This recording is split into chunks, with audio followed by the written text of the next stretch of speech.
Y dijo el Señor: Tú eres Pedro, y sobre esta piedra edificaré mi iglesia. El Santo Padre, Benedicto XVI, en su aprobación y promulgación del compendio del Catecismo escribió: Agradezco infinitamente a Dios nuestro Señor el haber dado este catecismo por mi venerado y amado predecesor, el Papa Juan Pablo II. Estos, la Iglesia, el Papa y el Catecismo, son los fundamentos de esta catequesis de primera comunión. En el nombre del Padre, y del Hijo, y del Espíritu Santo. Amén. Ave María Purísima, sin pecado concebida. Muy bien, bienvenidos nuevamente a este curso para padres y catequistas de primera comunión. Hoy ya en nuestro programa número 13. Ya hemos ido estudiando o recordando la historia sagrada, las verdades del compendio del Papa Benedicto XVI, y hemos ido avanzando en el estudio sobre la Santa Misa, aprovechando la instrucción general para el misal romano. Aprovechamos para contarles que esta documentación pueden encontrarla tanto en el sitio oracionesydevociones.info, como un nuevo retoño que ha tenido, que se llama institutodeteología.org, que es donde se encuentran todos los cursos del Instituto de Formación Teológica por Internet. Pero, como ustedes saben, si ya nos han visto, vamos a un cierto ritmo, La verdad que vamos rápido, porque son muchas las cosas que queremos decir en muy poco tiempo. Así que vamos a comenzar con la historia sagrada, viendo cómo el pueblo elegido continuaba vagando por el desierto, preparándose para llegar a la tierra prometida. Y dice así: a la muerte de Moisés fue Josué el que tomó el mando de los israelitas. La entrada del país de Canaán estaba protegida por una ciudad fortificada llamada Jericó. Altas torres y gruesas murallas la defendían. Josué envió a 2 hombres, que eran una especie de comandos de su tiempo, para que se infiltraran en la ciudad y vieran la manera de tomarla. Los espías fueron descubiertos, pero una mujer llamada Rahab los protegió. Los escondió en su casa y les ayudó a descolgarse por una soga desde arriba de las murallas para huir. Los comandos llegaron diciendo que Jericó parecía inexpugnable, o sea, imposible de tomar. Josué consultó a Dios, y siguiendo sus instrucciones, los judíos empezaron a dar vueltas alrededor de Jericó, llevando con ellos el arca de la alianza y haciendo sonar clarines y trompetas. Hicieron eso durante días. Al 7º, cuando daban la 7ª vuelta a la ciudad, las murallas se derrumbaron solas y las torres se vinieron abajo en medio de una gran polvareda. Así los judíos tomaron Jericó y le agradecieron a Rahab la mano que les había dado. Ya instalados en la tierra prometida y una vez muerto Josué, Gedeón se puso al frente de los judíos. Fue un gran guerrero y derrotó a los enemigos de su pueblo en muchas batallas, asegurando así la posesión de ese país maravilloso. Sin embargo, los judíos debieron seguir combatiendo contra otros pueblos que los rodeaban. Entre esos pueblos estaban los filisteos. Los israelitas eran gobernados ahora por jueces. En sus luchas contra los pueblos vecinos, a veces ganaban y a veces perdían. Hubo un momento en que los filisteos dominaron a los judíos y ocuparon parte del país de Canaán. Fue por esa época cuando un ángel le avisó a una mujer que no podía tener hijos, que tendría uno. Agregando que ese hijo debía ser consagrado a Dios y como prueba de su consagración, nunca deberían cortarle el pelo. Por último le dijo que el muchacho llevaría a cabo grandes empresas a favor de su pueblo. Nació el chico y le pusieron de nombre Sansón. Nunca le cortaron el pelo. Tenía una fuerza increíble. Cuando creció, se enamoró de una chica filistea. Iba a pedir su mano cuando le salió al cruce un león. Sansón lo mató a mano limpia. El padre de la chica aprobó el casamiento y Sansón se volvió de lo más contento. Pero al poco tiempo, el filisteo faltó a su palabra y casó a su hija con otro. Fue tan grande la rabia de Sansón que cazó un montón de zorros, les prendió fuego la cola y los largó en los trigales de los filisteos que ya estaban para cosechar y se quemaron todos. También atacó al ejército filisteo llevando como única arma una quijada de burro en la mano. Mató con ella a más de 1000 soldados y los demás salieron corriendo. Como lo habían dejado sin novia, Sansón pensó en casarse con otra filistea que se llamaba Dalila. Era muy linda, pero muy mala. Un día estaba Sansón con Dalila y los filisteos quisieron dejarlo encerrado en la ciudad. Sansón salió de lo más tranquilo y al ver que lo habían encerrado, arrancó una de las puertas de la ciudad, se la echó al hombro y la dejó en la punta de un cerro. Todos se preguntaban por qué era tan fuerte Sansón, cuál sería el secreto de su fuerza enorme. Dalila le preguntaba siempre eso, haciéndole mimos para contárselo después a los filisteos. Por fin Sansón le confesó la verdad, diciéndole que el secreto de su fuerza consistía en que nunca le habían cortado el pelo porque estaba consagrado a Dios y que si se lo cortaban se convertiría en un debilucho cualquiera. Una noche Sansón se quedó dormido, vino Dalila despacito, le cortó el pelo, avisando después a los filisteos. Estos llegaron, atacaron a Sansón, se lo llevaron atado, le arrancaron los ojos y lo encerraron en una comisaría oscura y llena de ratas. Todos se reían de Sansón, ciego y metido en el cepo. Pero el tiempo fue pasando y el pelo le crecía poco a poco.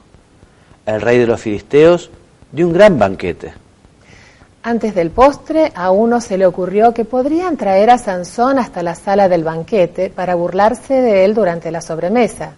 A todos les parecía muy divertida la idea, y el rey hizo venir a Sansón, que ya andaba con el pelo bastante largo. Sansón se paró entre dos columnas que sostenían el techo, y en lo mejor de la fiesta agarró una columna con el brazo derecho y la otra con el izquierdo, pegando el grito: «¡Muera Sansón y todos los filisteos!». Sacudió las columnas que se partieron al medio y el techo se vino abajo, sepultando a cuantos estaban banqueteando. Así terminó Sansón y los judíos se vieron libres por un tiempo de los filisteos. Igual que Sansón, hubo hombres y mujeres que cumpliendo la voluntad de Dios sirvieron al pueblo de Israel que el Señor había elegido para sí. Una de esas mujeres fue Ruth, que favoreció a los judíos pese a haber nacido ella en el país de Moab. Y uno de esos hombres fue Samuel. Samuel hablaba con Dios frecuentemente y cumplía las instrucciones que Dios le daba. Era un profeta. A todo esto, los judíos se habían aburrido de ser gobernados por jueces y quisieron tener un rey, como los pueblos vecinos. Fueron entonces y le pidieron a Samuel que les eligiera uno. Samuel consultó con Dios y eligió al rey Saúl. Y el objetivo que se nos invita a considerar es destacar que todos estos sucesos abarcan un largo lapso de tiempo e insistir en mostrar cómo, sin que los hombres lo adviertan, Dios va disponiendo las cosas para preparar la llegada al mundo de su Hijo encarnado, que será el Redentor. Efectivamente, Dios fue un padre con su pueblo, un pueblo de dura cerviz y que muchas veces traicionó a su Padre Dios, un padre que a veces tuvo que recurrir a cosas muy fuertes, ¿no?, para que ese pueblo volviera. También hoy Dios sigue gobernando la creación y puede ser bueno recordar que Dios gobierna toda su creación, la tierra, con su divina providencia, que es verdaderamente misteriosa, ¿no?, pero que no nos falte nunca la esperanza, en el sentido de que a veces cuando parece que está todo mal, cuando parece que está todo negro, cuando parece que todo... Y dice, bueno, ¿y dónde está Dios? Dios está, y Dios está cerca, y Dios sabe qué es lo que pasa. Por eso oremos con fe y con confianza, aunque no comprendamos a Dios, y agradezcamos no comprenderlo, porque si comprendiéramos a Dios, sería un Dios diminuto que cabría en nuestra inteligencia. Y vamos a ver ahora entonces algunas verdades del compendio, concretamente los números 442 a 446, que nos hablan del primer mandamiento de la ley de Dios. Mónica, el primer mandamiento de la ley de Dios es... Amarás al Señor tu Dios con todo tu corazón, con toda tu alma y con todas tus fuerzas. Y el compendio nos enseña que si nosotros queremos vivir el primer mandamiento, tenemos que vivir también las tres virtudes teologales, o sea, la fe, la esperanza y la caridad. La fe, ¿qué es la fe? Es creer en Dios y en todo lo que Dios nos ha revelado. Y por eso el que cree en Dios tiene que rechazar todo lo que es contrario a ello. Por ejemplo, Mónica. La duda voluntaria, la incredulidad, la herejía, la apostasía y el cisma. La duda voluntaria es justamente no querer creerle a Dios, porque que uno tenga una duda puede ser bueno porque esa duda a uno le lleva a estudiar, a preguntar, a interesarse, a profundizar. Pero la duda es poner en duda, es no creerle a Dios, es no tener fe en Dios justamente, ¿no? Lo mismo que la incredulidad, la herejía es no aceptar una verdad de fe, la apostasía ya es rechazar la fe, y el cisma es separarse de la autoridad de la Iglesia, separarse del Papa. La esperanza es la virtud por la que nosotros confiamos en Dios, en que Dios nos va a dar todos los medios para nuestra salvación, en que Dios nos ayudará a ir al cielo. ¿Y son pecados contra la esperanza, Mónica? La desesperación y la presunción. Exactamente, la desesperación es pensar que a mí ni Dios me salva, ¿no? O sea, está una persona desesperada. Y la presunción es lo contrario, que es poco frecuente. Decir, bueno, yo a Dios no la necesito, porque realmente yo soy tan genio que no necesito a Dios. Es un pecado no muy corriente, pero el presuntuoso también existe. Entonces, la caridad ama a Dios sobre todas las cosas y rechaza la indiferencia, la ingratitud, la tibieza, la pereza o indolencia espiritual y el odio a Dios que nace del orgullo. Estos son los pecados entonces contra la caridad respecto a Dios fundamentalmente. Nosotros hemos leído aquellas palabras: adorarás al Señor tu Dios y a Él solo darás culto. ¿Esto qué es lo que supone, Mónica? Supone adorar a Dios como Señor de todo cuanto existe, rendirle el culto debido individual y comunitariamente, rezarle con expresiones de alabanza, de acción de gracias y de súplica, ofrecerle sacrificios, sobre todo el espiritual de nuestra vida, unido al sacrificio perfecto de Cristo, mantener las promesas y votos que se le hacen. Estos temas que estamos hablando muy rápidamente, son todos como para llevar a la oración y pensar, ¿no? Bueno, ¿cómo estoy yo viviendo la fe, la esperanza y la caridad? ¿Cómo son mis actos de adoración y de alabanza al Señor? ¿Cuántas veces al día, cuántas veces a la semana me dedico a la oración y al diálogo y a la conversación con el Señor? ¿Qué sacrificios le estoy yo ofreciendo? ¿Cómo son mis promesas, si es que las hago, las cumplo, etcétera, etcétera, etcétera? Aquí recordemos una verdad muy interesante que está en el compendio, que es una de esas verdades fundamentales, ¿no? Aquello de que todo hombre tiene el derecho y el deber de buscar la verdad. Todos estamos obligados a buscar la verdad, especialmente en lo que se refiere a Dios y a la Iglesia. Pero y al mismo tiempo, justamente por la dignidad de la persona humana, y sobre todo en materia religiosa, nadie puede ser forzado, nadie puede ser obligado en materia religiosa. Nadie puede no se puede llevar a las personas a obrar contra su conciencia, ni tampoco impedir que actúen de acuerdo a aquello que ellos están convencidos de que así es. Por eso, cuando uno habla del apostolado, el apostolado es llevar el mensaje de Jesucristo, ¿no? Por un lado, nosotros estamos obligados a llevarlo porque es un tesoro extraordinario. Por otro lado, las personas están obligadas a buscar la verdad. Pero lo que no se puede es imponer esa verdad. Lo que no se puede es obligar a nadie. Nosotros mostramos, invitamos, sugerimos, y después cada uno será libre de aprovecharlo o no. Entonces, con el mandamiento no tendrás otro Dios fuera de mí, se prohíbe el politeísmo, o sea, creer en muchos dioses. Se prohíbe la idolatría, o sea, adorar otros dioses, idolatrar, no sé, el dinero, el poder, incluso al demonio. La superstición es un pecado también contra este primer mandamiento de la de Dios, porque supone una desviación del culto debido a Dios, ¿no?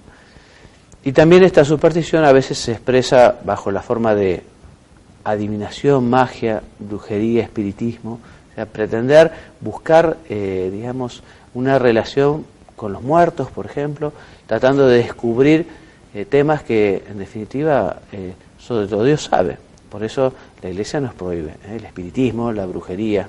También son pecados contra este mandamiento la irreligión o tentar a Dios con palabras y hechos. En el sacrilegio, el sacrilegio es profanar las cosas santas, las personas o las cosas santas. Por ejemplo, no sé, el sacrilegio más grave es el que se refiere a la Eucaristía, ¿no? O sea, tomar una hostia consagrada o un cáliz, ¿no? La simonía también es algo que va directamente contra el primer mandamiento, que es pretender comprar cosas que tienen que ver con lo espiritual, ¿no? Los sacramentos bien. Son pecados también contra este primer mandamiento el ateísmo, el agnosticismo, según el cual nada se puede saber sobre Dios, eso es lo que dice el agnóstico, que abarca el indiferentismo y el ateísmo práctico. Hemos escuchado alguna vez que dicen, pero ustedes los católicos adoran las imágenes. No, nosotros no adoramos las imágenes, nosotros adoramos a Dios. Lo que pasa es que las imágenes nos llevan a Dios.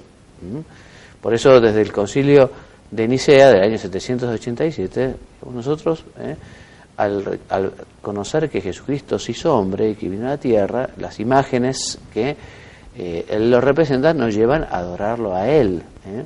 Bien, por eso no se trata de una adoración a una imagen, sino de una veneración de quien en ella se representa: Cristo, la Virgen, los ángeles, los santos. Muy bien, el compendio en otro momento habla también sobre la fe, la esperanza y caridad en los números 384 y 388, o 388, y dice más o menos lo que recién apuntábamos, ¿no? La fe, que es creer en Dios y todo lo que Dios ha revelado; la esperanza, que es confiar en que Dios nos dará los medios para alcanzar la salvación; y la caridad, la caridad que se resume en lo que el Señor nos ha enseñado, diciéndonos que es el primer mandamiento: amarás al Señor sobre todas las cosas, al prójimo como a ti mismo, y este es el fundamento de todas las demás virtudes. Y nos dice San Pablo, sin ella no soy nada y nada me aprovecha. Y vamos a pasar entonces ahora a los consejos que nos da Mónica, o que les da, o nos da, mejor dicho, ¿no? A todos Mónica. A mí primero, yo soy la primera que los recibe. Claro. No, siempre me incluyo, soy la primera en la lista de recibirlos. Qué bueno.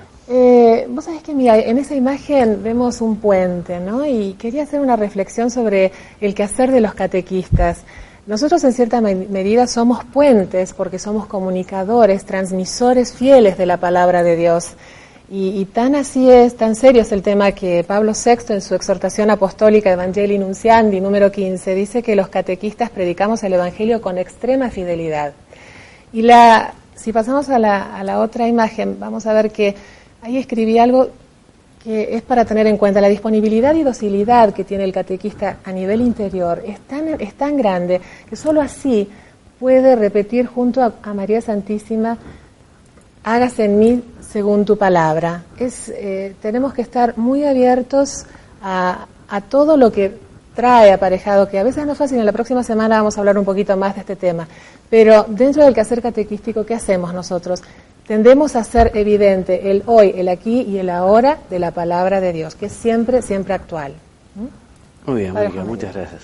Podríamos agregar, hablando de lo que vos nos decías, de que los catequistas como puentes. Bueno, los catequistas evidentemente participan especialmente, digamos, de esa misión sacerdotal, ¿no? La Iglesia es un pueblo sacerdotal, ¿no? Y todos los fieles, por estar bautizados, pertenecen a este pueblo sacerdotal, y el sacerdocio es justamente esa mediación, ¿no?, entre Dios y los hombres. El catequista lo es de una manera muy particular, por lo que es una gran responsabilidad, motivo de sano orgullo, y motivo para dar gracias a Dios el tener esta posibilidad. Bueno, y vamos a continuar con las verdades o con las enseñanzas, algunas enseñanzas sobre la misa, y estamos llegando ahora ya al momento de la comunión, un momento muy importante. Ya el sacerdote realizó la consagración, se convirtió el pan en el cuerpo de Cristo, el vino en la sangre de Cristo, y en este momento de la comunión, del rito de la comunión, bueno, el sacerdote se prepara para consumir el cuerpo de Cristo. También los fieles que van a recibir al Señor se preparan en su espíritu. Quienes no lo vayan a recibir, lógicamente aprovecharán ese momento para hacer una profunda comunión espiritual, para unirse al Señor.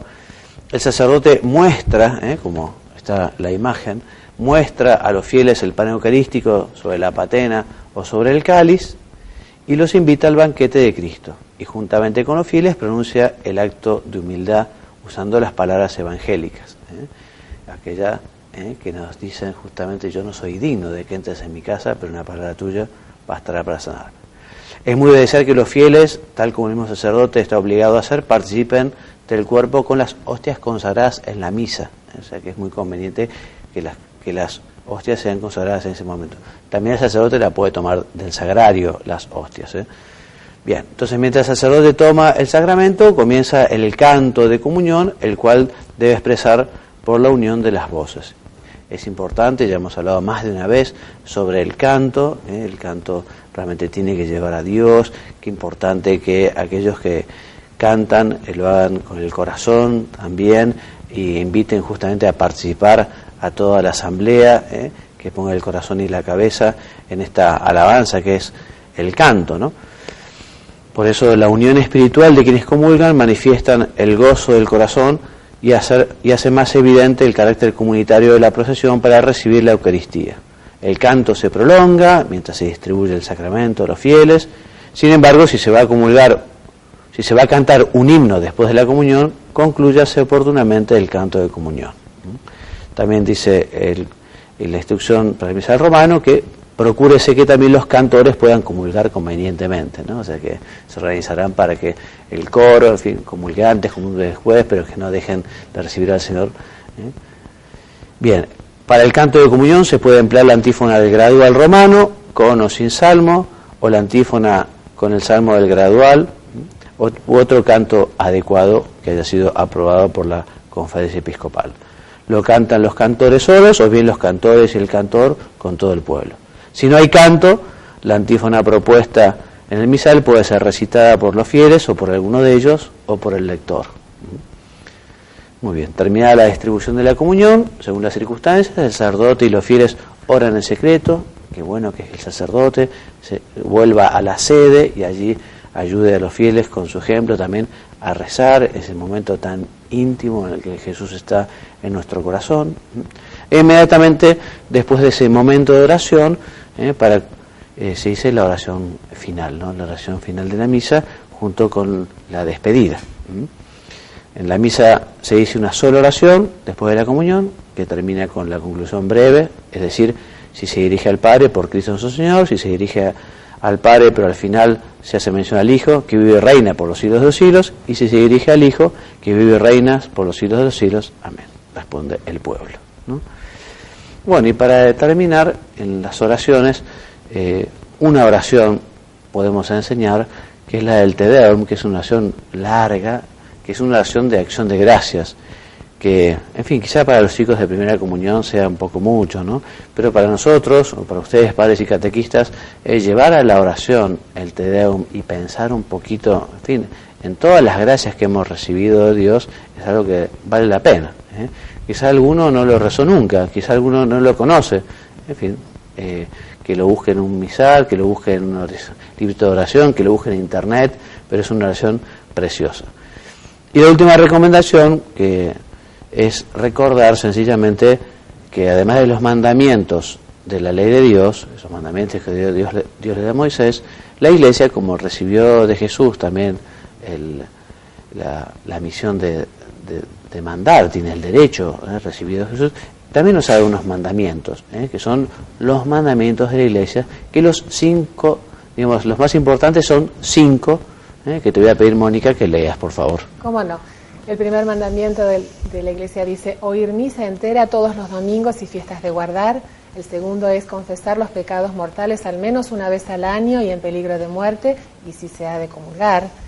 El tercero, comulgar al menos por Pascua de Resurrección. El cuarto, ayunar y abstenerse de comer carne cuando lo manda la Santa Madre Iglesia. Y el quinto, ayudar a la Iglesia en sus necesidades. Muy bien, queridos padres y catequistas, hasta aquí nuestro programa.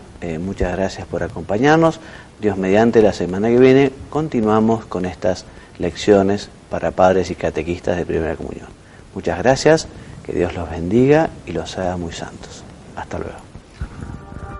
Y dijo el Señor: Tú eres Pedro, y sobre esta piedra edificaré mi iglesia.